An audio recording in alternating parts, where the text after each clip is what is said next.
Hello and welcome back. My name is Nick and I will be your guide for this episode. This is, if I'm not mistaken, episode number 32 of our Grind for Greatness Challenge. In this challenge, everyone in the world, just about, starts at zero popularity. Every company, every performer, and the business is in tatters. And we have to build up not only ourselves, but the wrestling industry behind us while achieving a specific set of challenges and achievements. So far, we have done very well on the achievement front. I believe we are 28% of the way through our achievements. I think roughly around there. We're doing well. Wrestling worldwide wise, we are the biggest company in the world. We're at 69 popularity in the Southwest. Of course, very nice. Mid-South, Northwest, both above 50. And we're trying to get the Southeast and Midwest up so we can reach big size in the next couple of years. We have 3 titles actively in this company. We have the World Championship, which is held by Mr. Perfect Kurt Hennig. We have our Tag Team World Champions, which are held by new champions Genichiro Tenryu and the Barbarian. And then we have the Great Lakes Championship, which is our mid-card belt, which is held by El Hijo del Santo. A lot of big names in the company. We kind of get first pickings at every major star who was around during the 1980s. And we're trying to make the best use of them. It does lead to guys like Ricky Steamboat being a lower mid-carder. Well, he was a lower mid-carder until, if you saw last episode, he is now the #1 contender for the World Championship against Kurt Hennig. That will be coming in our first show of tonight. We will kick off today with March of Contenders. Kurt Hennig versus Ricky Steamboat. Roddy Piper, Stan Hansen versus Randy Savage and the Firefly. We have Sudden Impact taking on the Barbarian and Tenryu for the tag team titles. Terry Funk takes on Bret Hart. And El Hijo del Santo takes on Rick Rude for the Great Lakes Championship. All of that and more on today's episode. Just after I hit the intro.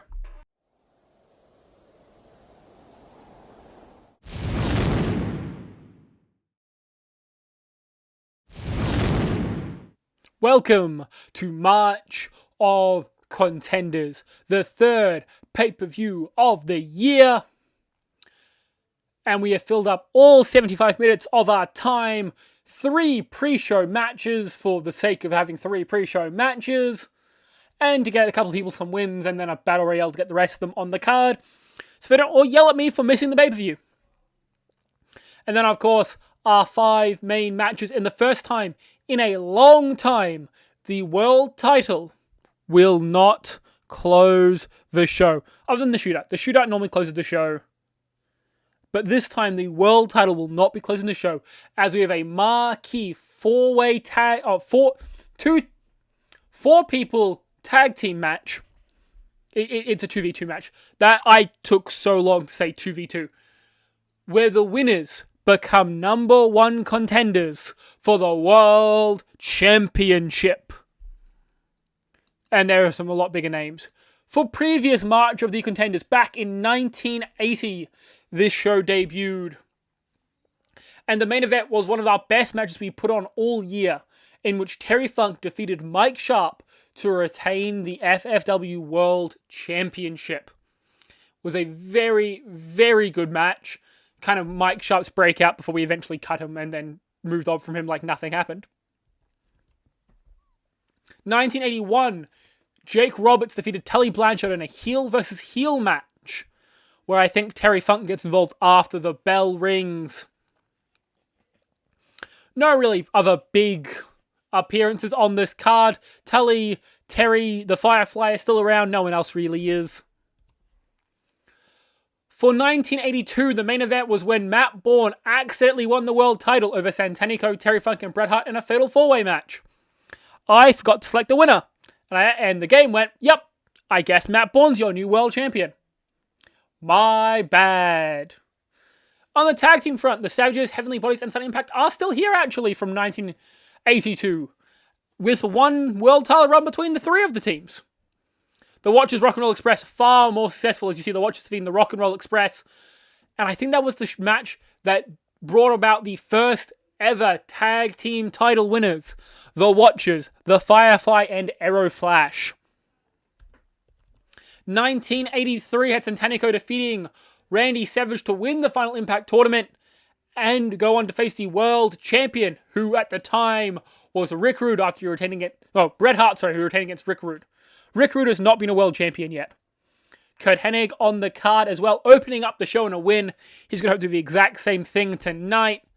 And then, last year, a 76 rating for the show was main evented by Roddy Piper, defeating Curt Hennig and Jack Armstrong in a triple threat. I think this is right before Curt Hennig turned heel. And goes on to a year from now be world champion at this event. We also had, Bret Hart and Randy Savage defeating Terry Funk and Stan Hansen. Two of those men are in the main event, Randy Savage and Stan Hansen. With Bret Hart and Terry Funk in their own singles match at this time.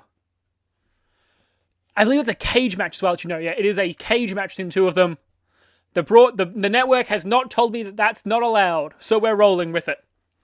They did ban the tables match still, so their criteria is questionable. Either way, I'm waffling. Let's get into our first show of the day. And we kick it off with our 20-man Battle Royale, in which Santanico takes the win. Santanico kind of trying to build some momentum up from a bit of a poor year he had prior. He gets the win, eliminating Atsushi Onita at the end. Ignore the fact that Onita and Cactus Jack are in kayfabe off on injury. They would get angry at me if they made them miss the show, despite them being kayfabe injured. But that is fine. Neither of them won, and it's Santanico who gets the win. 62 rating is not terrible, actually. We then have a terrible match, which was a 38 rated match where Shawn Michaels defeats Bill Anderson and Haku. Bill Anderson and Haku have significantly more popularity than they should for how good they are. So I went, cool. Shawn Michaels can try and feed off some of that popularity. We want to try and make Shawn Michaels look a bit better. So getting him wins like this is probably somewhat important. And then our last pre-show match is a little bit better, nearly getting to a 50. A lot of our younger talent here, where Bob Orton defeats Davey Boy Smith, Shane Douglas, and Owen Hart in a 4-way match. Bob Orton got to 43, actually not the best performer. Davey Boy Smith 39, Owen Hart at 48. Owen has done really well recently, actually. 45 for Shane Douglas. Owen might deserve a push, just based on how well he's been doing when we give him these random appearances. He had a very good match against Elio Del Santo, if it wasn't just pinged for no one caring about it. But that is fine. We go, starting off, opening the show, Curt Hennig defeats Ricky Steamboat in 12 minutes, 52 for the Hennig Plex, his 6th defense of the World Championship, and an 81 segment rating with a really off his game Ricky Steamboat. This could have been even better, but Curt Hennig puts the dragon to sleep. He has won this one, and he retains his World Championship going into the results of the main event. 49 crowd rating is not too bad, 71 wrestling rating is quite good, and overall 81 is just fantastic. We then go to our next 69 rated match. Not terrible, but could be a bit better for our tag team division. But the Wild Hunt team of the Barbarian and Yuichiro Tenryu, stalemate to Stan Hansen and Haku and Samu, of course, defeat Sudden Impact in about 8 minutes when Tenryu pinned Jim Brunzell for the folding powerbomb. The Wild Hunt win the FFW Final Impact, and they make their first defense of the Tag Team Championships. 71 for Tenryu, 60 for Barbarian, 66 for Brad Armstrong, who again, just fantastic, and a 48 for Jim Brunzell. Without him, this match could have been even better. And then no one cares again. We're back to the no one cares about this match issue. because no one cares about El Hijo del Santo versus Rick Rude. Despite the fact it was actually quite a good match for no one caring about it. 56 rated match. Would have been even better if the fans cared. And Santo defeats Rick Rude in 13 minutes 30. El Hijo del Santo makes his first defense, makes his third defense of the Great Lakes Championship. Building up a very good run here is Santo. But just him not being over enough is really costing him match results. Because 67 rating here is really good for someone who's been in the company for literally 3 months, less than. We've got the engine behind Santo. We just need to try and make it even bigger to try and get him over just a bit more. And then, damn, 84 rated match is phenomenal between Bret Hart and Terry Funk. One of the best matches of all time in the world at this point. Bret Hart defeats Terry Funk in a classic cage match in 9 minutes 33 submission via the sharp shooter. Bret Hart is 72. Terry Funk is 77. Because as well, bro, it's not it's not especially Bret Hart's ideal system, neither is hardcore wrestling. But he puts it all together. And an 84 does the job. Bret Hart moves on. And then, in your main event, Roddy Piper and Stan Hansen defeat Randy Savage and the Firefly when Stan Hansen pinned the Firefly using the ropes for leverage. They went out, they tried to steal the show. They didn't quite get it. The Firefly, 63, a bit under the level you'd expect. 76 for Randy Savage, 73 for Stan Hansen, and a 74 for Roddy Piper. Again, it feels like everyone kind of just slightly below what you'd expect from them. Not anyone's best work. Anything in the dirt sheet, they'll tell us what got pinged. Just inconsistency and poor stamina a bit.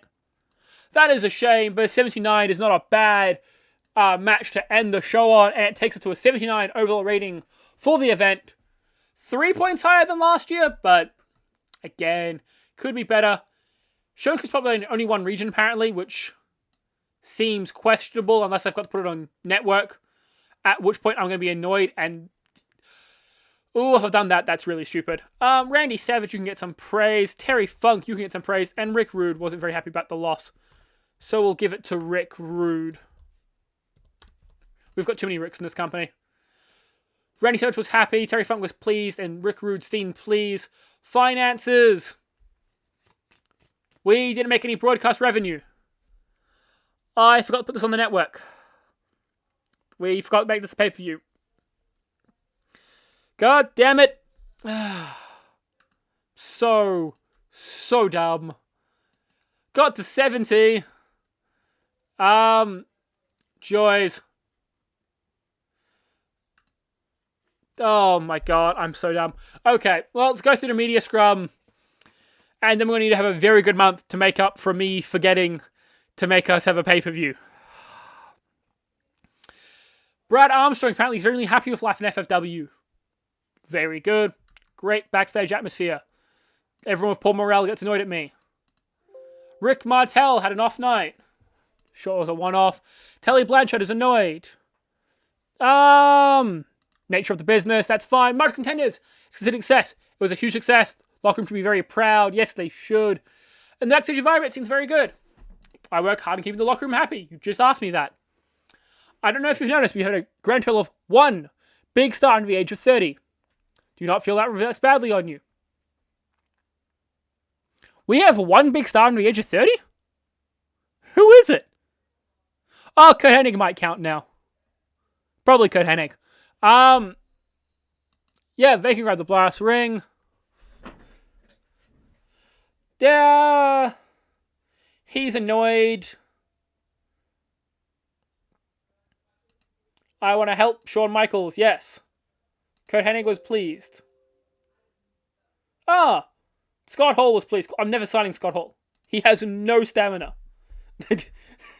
I have no intent to ever sign Scott Hall in the save.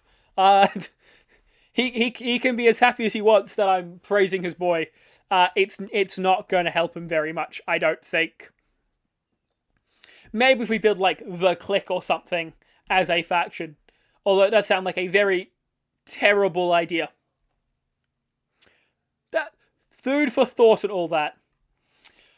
Either way, thank you guys for sticking with me so far. We've got 4 episodes of Elevation to get to you before we go to our go-home show for Iron Will.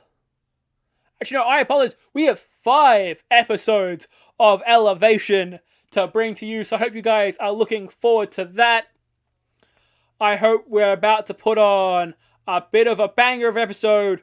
Should be a lot of fun. Take care. Dodge the cut. Okay, our first of 5 TV episodes today. And this one should be a good one, maybe? We're going to get a lot of pings for people not caring about who's in the matches.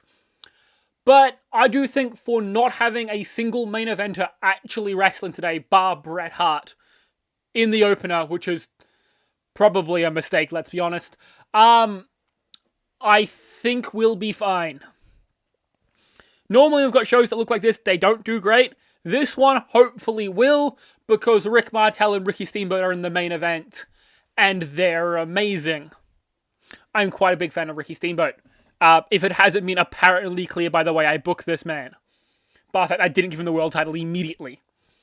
Which was a consideration, I'll be honest. Let's start the show with probably the best match of the entire night. Never mind, only a 67. The Firefly was really off his game, getting a 55, yet that's terrible. 64 from Jushin the Liger. 78 from Randy Savage, on fire. 47 from Regal, 48 from Owen Hart, 53 from Tully Blanchard.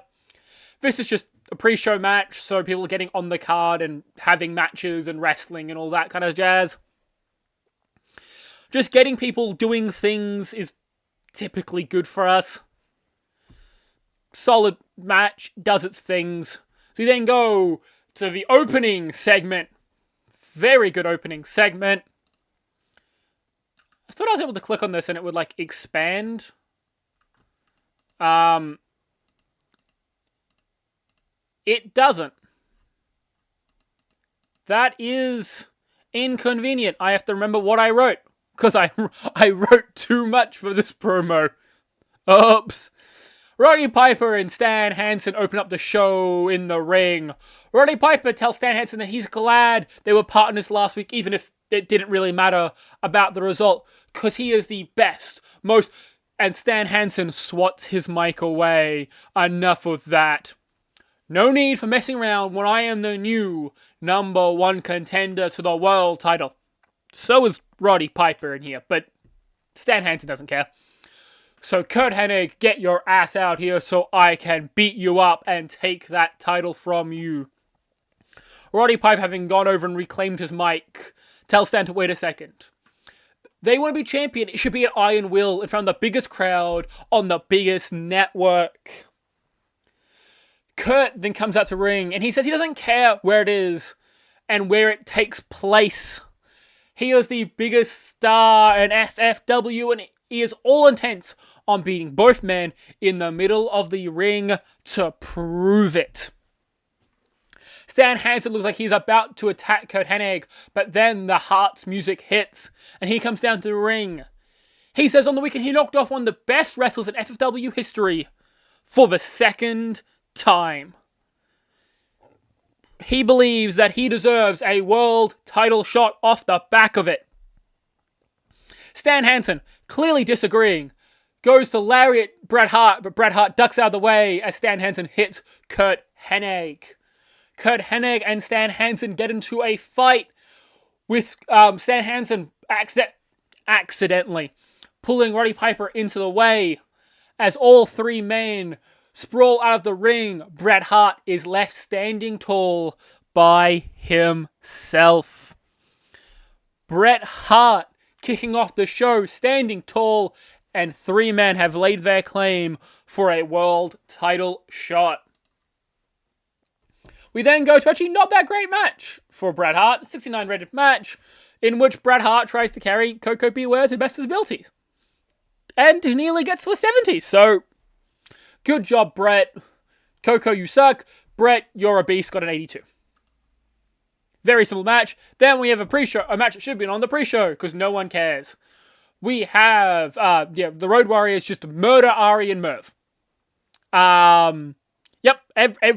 Everyone gets, just murdered. Road Warrior Animal gets a 51, Hawk gets a 44, 31 for Merv, 41 for Ari. The Road Warriors kill these 2 dudes. They both have the Squash Master attributes, so I let them just have a domination match. It was a good match.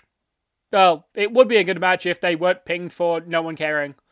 And generally their ratings aren't that good anyway. I might be a bit too high on the Road Warriors. Atsushi Onita is sitting at home, and he announces he's still injured from the attack a few weeks ago. And he can't prove it, but he knows who it was, and he's going to make sure he gets his revenge. When he is back and healthy alongside Cactus Jack, they want to take those titles back. I kind of expected a bit better from Onita, but that's fine. He's our 3rd best promo in the company, allegedly. He's not. He did not do that great.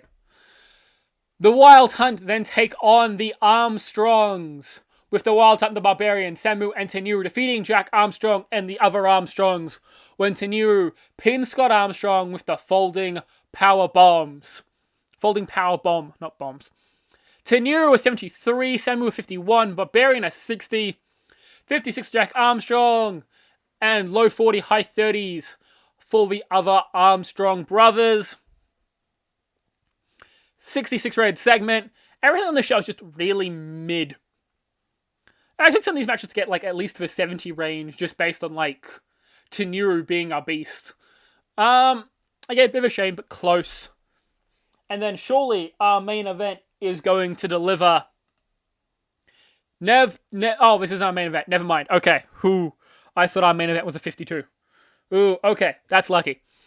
El Hijo del Santo defeats Bob Orton Jr., making his 4th defense of Great Lakes Championship. This is after Bob Orton won a pre-show match, and I went, sure, you can get a Great Lakes Championship match. Why not? 42 for Bob Orton, 72 for a still somewhat unpopular El Hijo del Santo. Yeah, Santo has got a very bright future in the company. Santo doing amazing, amazing work, and the match is carried down because no one cares.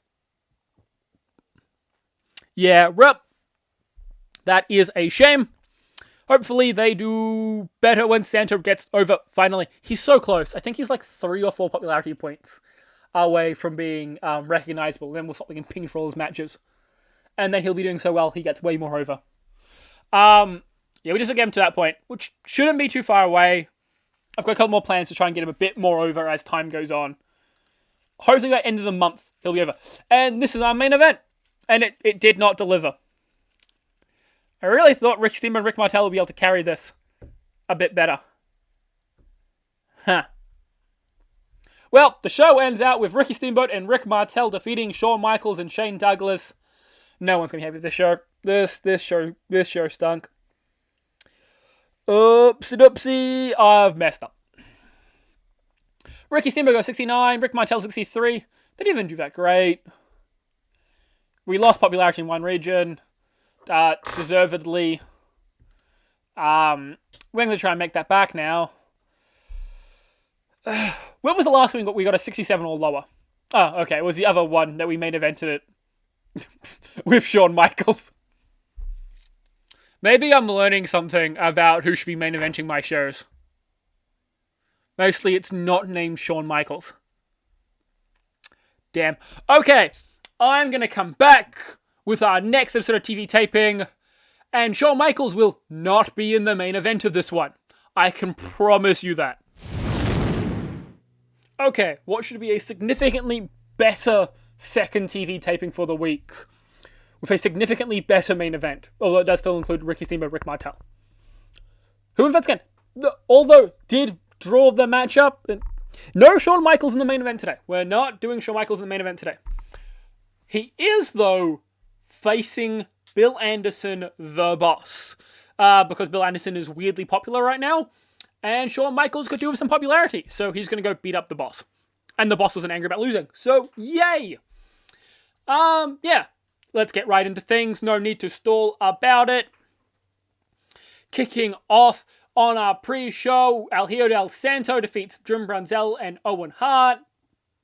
Storytelling match, just get these guys a bit more over, mostly El Hijo del Santo. More wins is good, gets him more popular. Very simple.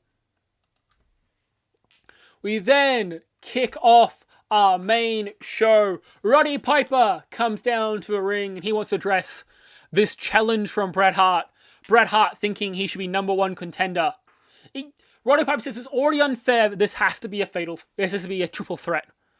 He could beat anyone in one-on-one competition, and this will become a 4-way match if Bret's Hart challenge is accepted. So he proposes a different challenge.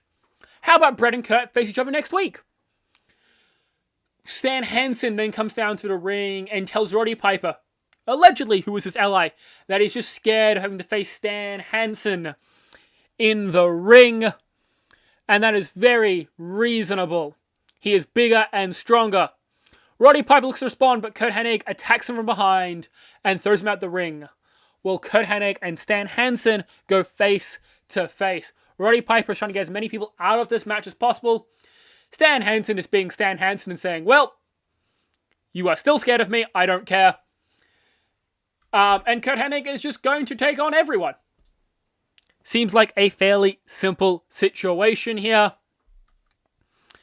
And there is somewhat of a challenge issued to do a Kurt Hennig-Bret Hart match next week, although it's not very clear how the other 3 men, other than Roddy Piper, feel about having said match. We then have a match that no one really cares about, and it was fairly terrible, where Shawn Michaels defeats Bill Anderson. There is an argument I should stop caring about Shawn Michaels so much. But surely he has a crazy ceiling. Surely he's got, peak potential in this game, because if not, that's insane. But he does defeat Bill Anderson for sweet chin music. And that is it. Bret Hart then comes out and takes out the Barbarian with a sharp shooter. 72 rated match, a bit bad for Bret Hart, but still fine nonetheless. And then we get to hear from Bret Hart. After the match, he grabs the mic. He says, Roddy, you're right. I don't care where I win. I don't need my shot to be in the big times like you. I just want to make sure that I take that title into Iron Will, and I'll be carrying it out of Iron Will. Bret Hart says he is absolutely down to face Kurt Hennig next week for the world title.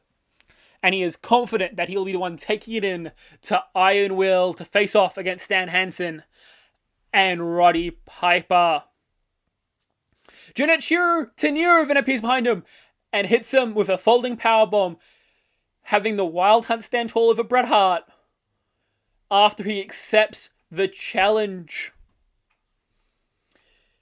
Probably not what Roddy Piper intended, but I don't think anyone in that match is going to complain that Bret Hart is a bit more injured. We then go to a tag team match where Aeroflash and Jushin Thunder Liger defeat the Rock and Roll Express. Jushin Thunder Liger and Aeroflash want to get back towards winning their tag team titles. And this is a very great step. 61 rating from both of them. Very, very good. And then El Hijo del Santo is backstage. And he says he wants a match next week. He wants to look for a challenger.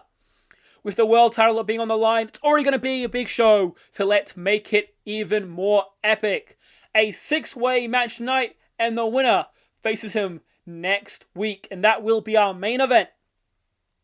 6 contenders. Who is going to go after and face El Hijo del Santo for the Great Lakes Championship. Good promo from Santo, actually. I didn't touch on that. 75 from Santo is amazing. Then we have Jack Armstrong defeating Samu, and it has been a very mixed night. Tenryu looks good. Samu and the Barbarian both taking some rough losses. This is, again, I don't know what behind the scenes is doing this here, but Jack Armstrong and Samu got a 52 and 49. And they get a 60 segment rating. Every Jack Armstrong match is like that. The wrestling isn't great, the crowd rating is fine, and then the segment's just super high. It's like he's got Midas touch, but he doesn't. Either way, Jack Armstrong defeating Samu, getting his win back from the trios match lost last week. We're trying to keep Jack Armstrong doing things. I don't have really too much plans for him, but just getting on the card and doing things is typically not a terrible idea.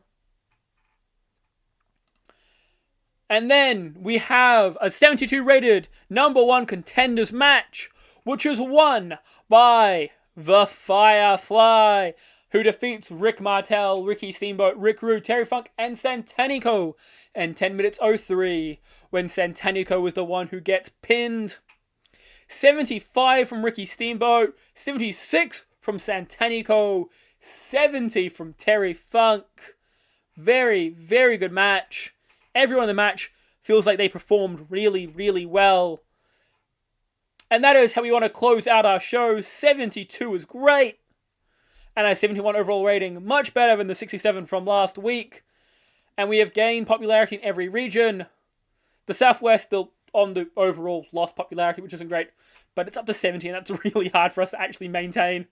Every other region is gaining, and that's what we actually care about more than anything else. No media scrum for a TV taping. And I've got 3 more TV episodes to bring you just after the cut. Welcome to probably our biggest TV episode of the save. Well, maybe not the save, but definitely of today's episode. We have a world title match, which was the main event of Crown and Glory just, I think, a year and 3 months ago.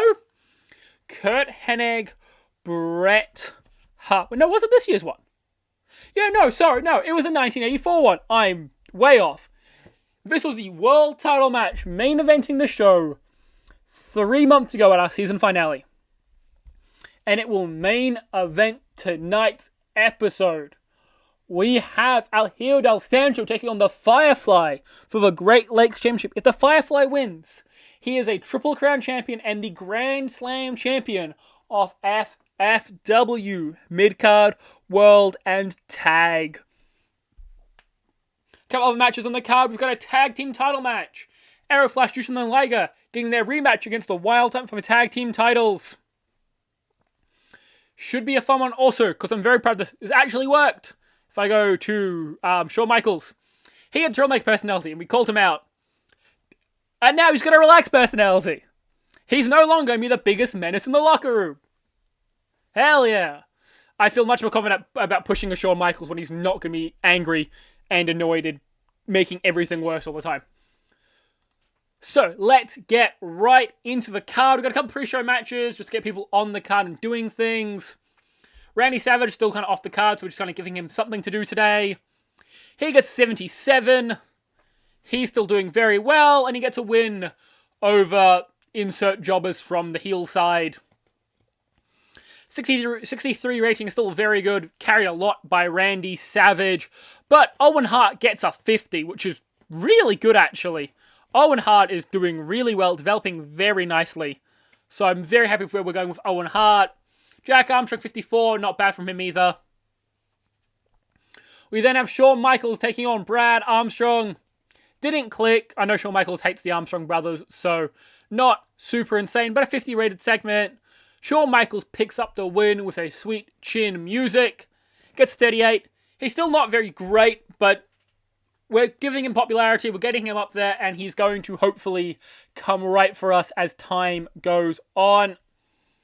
And then, kicking off, we got an 80 to start the show. Dear Lord. Kicking off the elevation part of the show, the actual TV tape, we got an 80. Terry Funk defeats Rick Martel in 8 minutes. That is the maximum rating that we could get in a segment like this. Oh my. Anything here that's like, yup, that did it. Nothing like super obvious thing. It was captured to Shawn Michaels. It could have gotten better. That is amazing. Terry Funk defeats Rick Martel by submission via a spinning toe hold after, let's say, a low blow. We then have Terry Funk refusing to let up after the bell rings, and he goes to grab a steel chair to keep attacking Rick Martel. But this prompts the run-in from Ricky Steamboat with his very own steel chair in hand to make the save. Terry Funk and Ricky Steamboat stare across from one another before Terry throws his chair down and ducks rolls out of the ring. 73 rating as well. This is an amazing start. And then, slightly worse, 61 rated match between El Hijo del Santo and the Firefly, who have pretty good chemistry. Which is something I don't think we actually knew. Was he one of the ones that got very good chemistry from like an achievement we had won? I don't think he was. That is very cool. It is a draw in 9 minutes 27 when Santanico gets involved and takes out both men. Could have been better. I think we got a decisive finish here. Could have easily been in the 70s. After taking out both competitors, Santanico grabs the mic and he says he is one title away from becoming the first and only Grand Slam champion of FFW. And he won't let a Nepo baby like the Firefly take that achievement from him. I just knocked something off my wall. He is going to be the first ever Grand Slam champion, and there is nothing that can be done about it. Santanico wants a shot at El Hijo del Santo. And then another terrible match that we tried to get saved via having the Road Warriors squash someone, and no one cared. 52 for Animal Low, 47 from Hawk. Trying to make them look good as we can. Again, no one this match particularly over, but just trying to get the Road Warriors as over as we can and as fast as we can. They're winning matches as time goes on. That's just all you can want from them right now, is them to keep winning matches, keep crushing people, and we will see where it leads to. Then, a much, much better tag team match, a 75 rated tag team match, as the Wild Hunt, Teniru, and the Barbarian defeat Aeroflash and Jushin Thunder Liger. 13 minutes 21.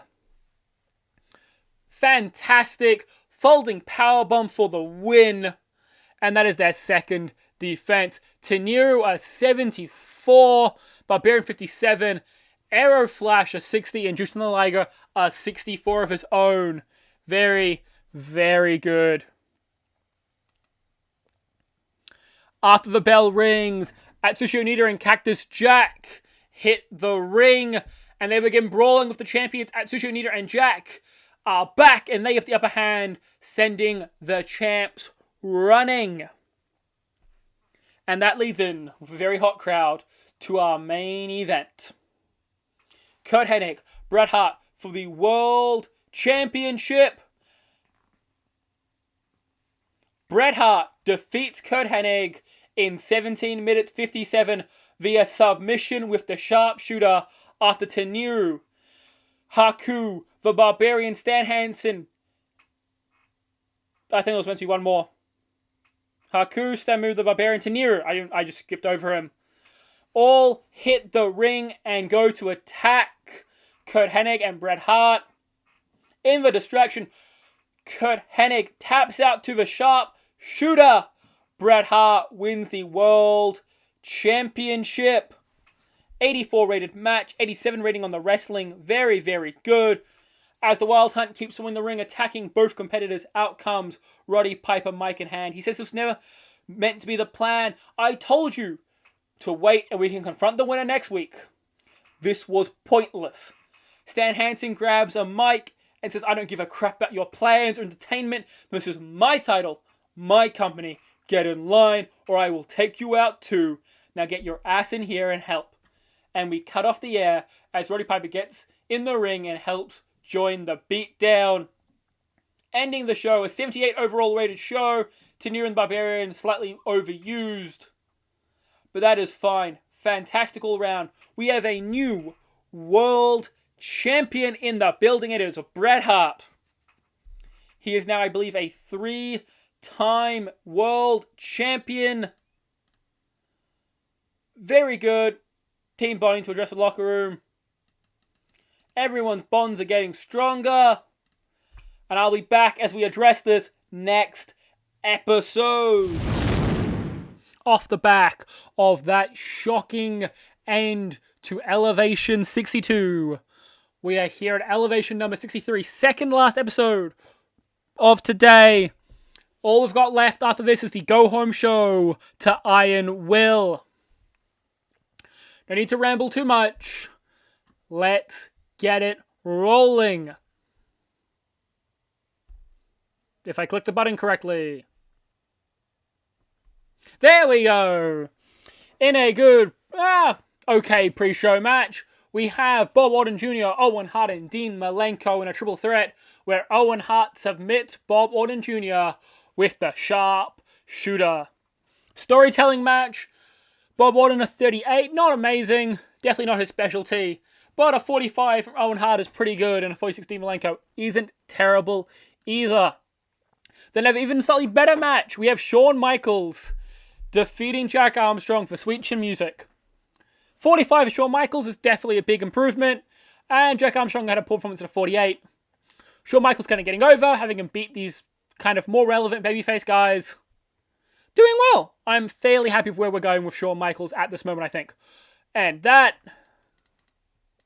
again, I can't read the bottom of that, I'm realizing, but an 88-second rating is very, very good. Bret Hart opens up the show, and he's holding his new World Championship aloft. He talks about how proud he is to win this back over Kurt Hennig just 100 days after he... Words are hard. Just 100 days after he lost the World Championship to him in the main event of Crowning Glory. He thanks Roddy Piper for the idea, because now he only has to beat two other idiots at Iron Will to walk out with the belt. But at the end of the show, he wants one member of Wild Hunt other than Stan Hansen to step in the ring with him, and they can find out what a real world champion looks like. Kurt Hennig then comes out and says, last week wasn't even remotely fair. We all saw it at Crowning Glory. You couldn't beat me clean. I'm the better competitor in all facets of this industry. So even try and weasel your way out of this one. Then Roddy Piper comes out, and he tells him he thinks he made a mistake. He shouldn't have tried to eliminate one of them from the competition. If Stan Hansen wants to change the plans, then so can he. If Bret Hart is still okay with it, let's give Kurt Hennig his rematch for the world title at Iron Will, and we can make this a four-way. Roddy Piper trying to lower the odds for Stan Hansen, lowering odds for himself as well.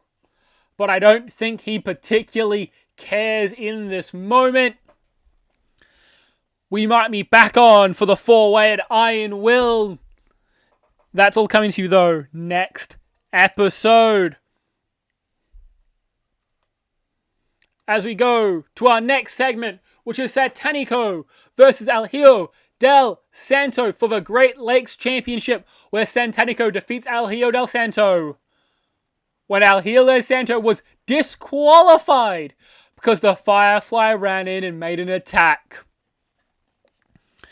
Santanico gets the win, but doesn't get the belt because of the Firefly, costing Santanico right back after Santanico costed him his chance last week. Great Lakes Championship is in high demand right now. As we then go to our next match, in which Sudden Impact defeat the Heavenly Bodies. Nice, clean match as Sudden Impact get back in the winners column. 61 rating is not bad and very good for like a Heavenly Bodies match, and just for tag division in general. I think if we're above 60s in that division, we're typically happy with performances. Not that the Road Warriors can do that. They're typically good at doing the exact opposite and costing us ratings. Pushing them was a mistake, I'm learning. But also, I really want to follow it through, so we'll see.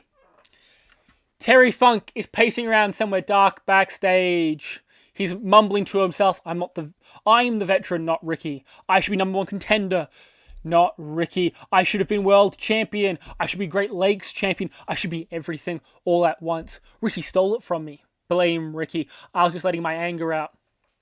That dragon is going to burn.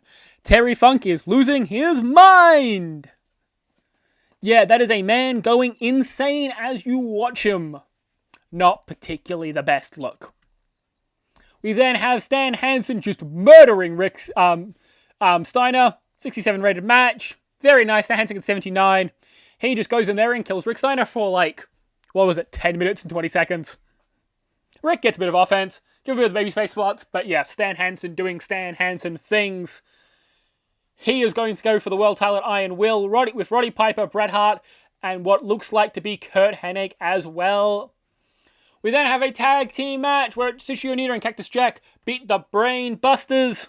67 rated match. Again, very nice for our tag team division as Onita and Cactus Jack prepare for their world title match against Junshiro Tenryu and the Barbarian at Iron Will.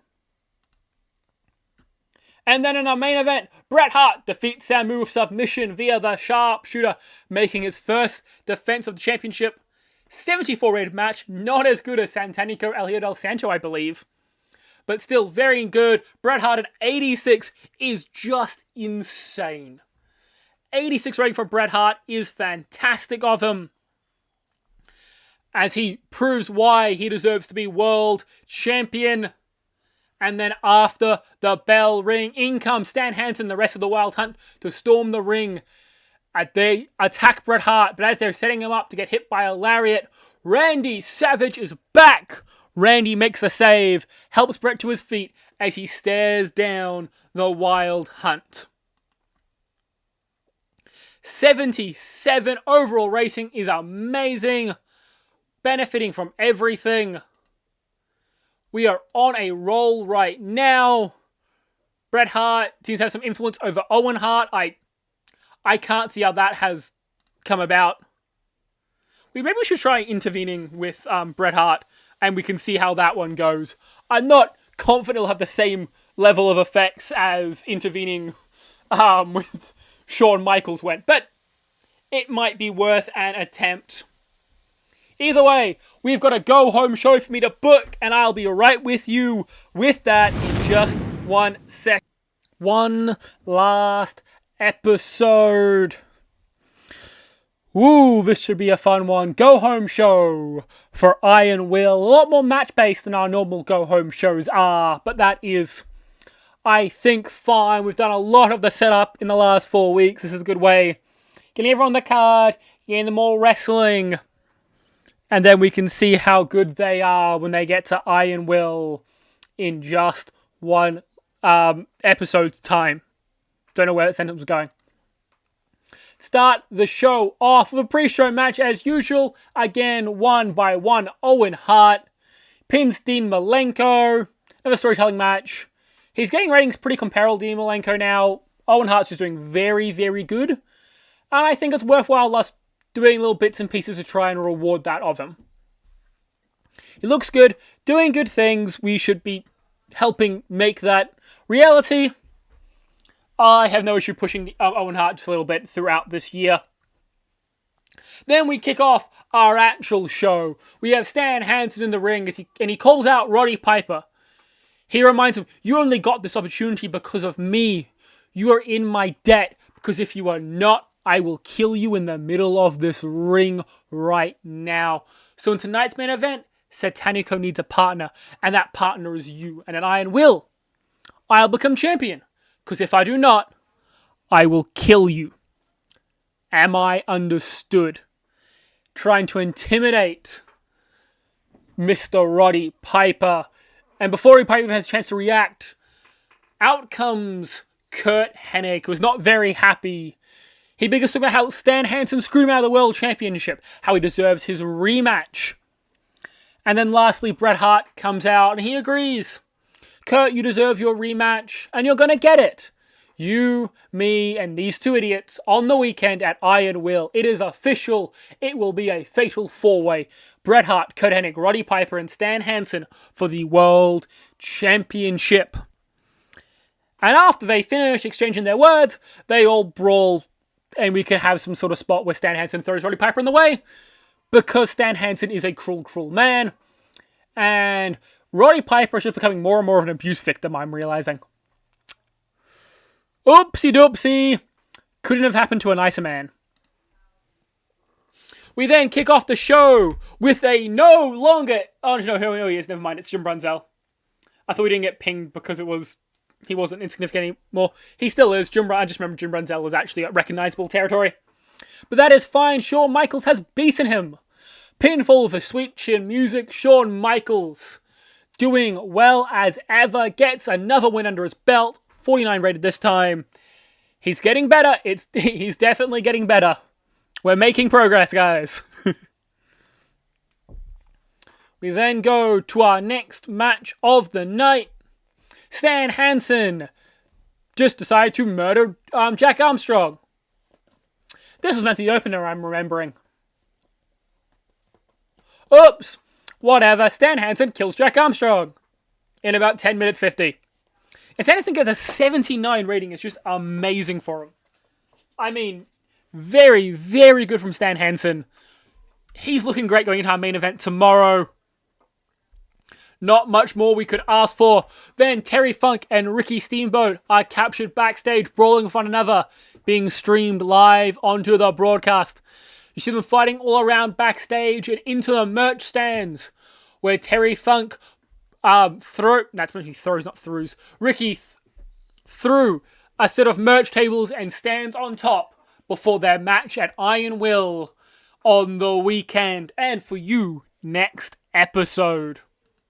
75 rating is very good for that. And a 71 red match, and oh no, I have just seen something there.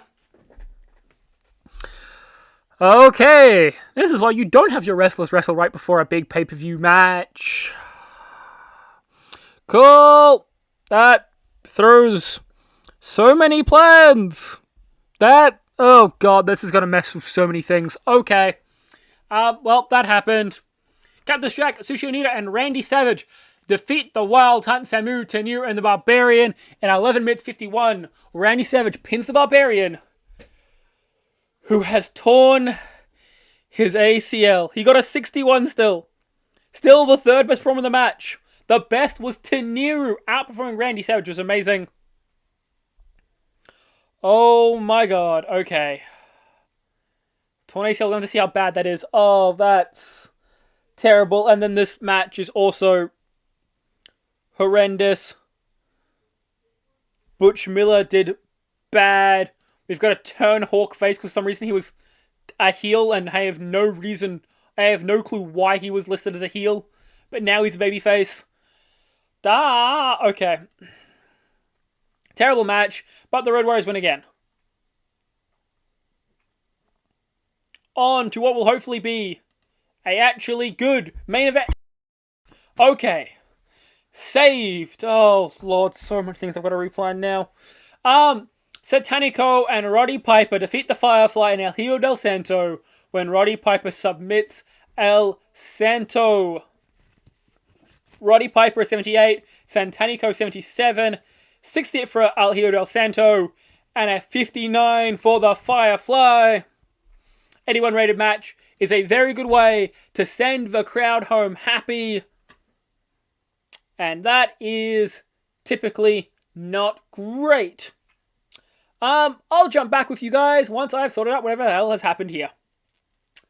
Damn. Okay, I'm back. Nothing bad happened. We're all good.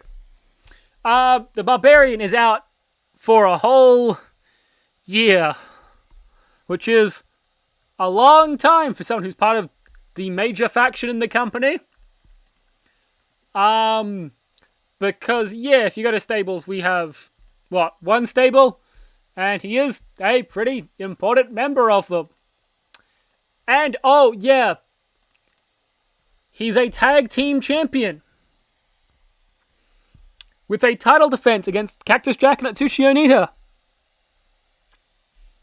Yeah, we're going to have to make some changes.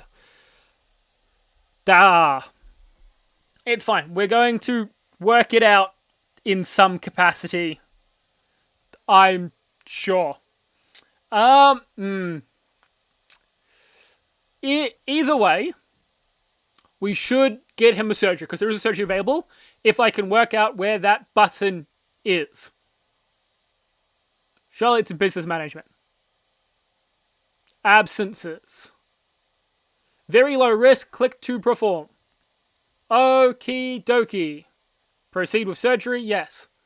Success. Okay, only 182 days. That's still such a long time. Oh, it's still such a long time. Okay. He can work angles at least. That's something. But he can't really do anything physical because he's got no ACL. We'll figure that one out in a bit. Bret Hart has a click building. Nothing's ever gone wrong when someone's built a click in wrestling. Especially not when it had Bret Hart in it. But it's fortunately lasting Kurt Hennig and Owen Hart. That's interesting to see. Drug testing. 381,000 people watching the show is very good. And that is fine. Giving a quick title rundown as we get towards the end of the episode. Our Great Lakes champion is still El Hijo del Santo. Mexican luchador has held it for 47 days, and that will go up by, I think, 15 before the actual event. Our tag team champions are Tenero and the Barbarian, but they will not be your tag team champions when you come back. I'll add another Wild Heart member into the team to replace the Barbarian. That's fine. And the world champion is now the 3-time world champion, Bret Hart, who has tied the record of Terry Funk. Very, very admirable reign from Kurt Hennig. Made some great defense along the way.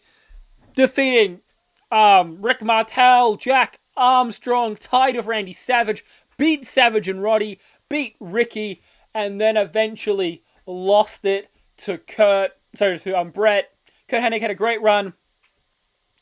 And we have a new world champion going into the Fatal 4-Way match at Iron Will. Hope that's going to be a fun one. I'm looking forward to it. Before we go, take a quick look. Any hidden gems? It's still, I'm not setting Scott Hall. It's not happening. Okay. Take care, guys. Leave any thoughts, feelings in the comments. What are you enjoying? What are you not enjoying? Anything else you'd like to see me do in the save? Until next time, take care. Firefly out.